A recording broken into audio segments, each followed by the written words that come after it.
Okay, so we just saw a demonstration if you were doing $500,000 cash, but let's say you actually use leverage, and that is the key of real estate. Let's say you have $100,000, all right, and you can put that in real estate, or you go $100,000 in the stock market, 100,000. All right, well, this is actually really easy. So the stock market, $100,000. Let's say it averages 7%, because that's what they say, 7%. All right, so you made $7,000. That's what you made. Now, you got to pay taxes on that. Don't forget about that. And let's just say you're in a 40% tax bracket, which is going to be $2,800. All right, so you go 7,000 minus your 2,800. All right, so you got what, $4,200 left over. Okay, good. Good for you. All right. Now, are you going to buy a $100,000 house? No, you're not. No, you're not. You're going to buy call it a $600,000 house. All right, so this goes into a down payment of a $600,000 house. 100K down payment plus a 500K loan equals $600,000. All right.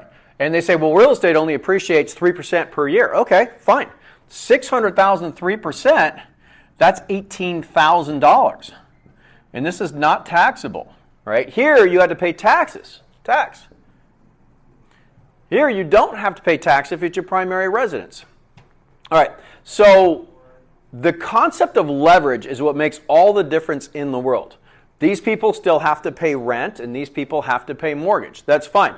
But let me ask you, would you rather have $4,200 or would you rather have $18,000? What if you did this? You could do both, and let's say you did a zero down, you put it in the stock market, the 100 grand in here, but then you did zero down and you did it fully leveraged, you still make the same $18,000, regardless if you put 100K, 500K, if you put $5,000, zero down, whatever. You're leveraging the entire amount. You gain the appreciation on the entire amount.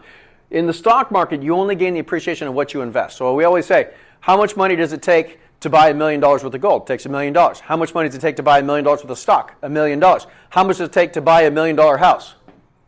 Not $1 million. All right, so that's why I love real estate. I am in the stock market. I do invest in the stock market, but this is where the bulk of my holdings are, and it's worked out really well for me. So I hope that explained everything. If you have any other questions, just give us a call. I'll be happy to sit down and talk to you about it.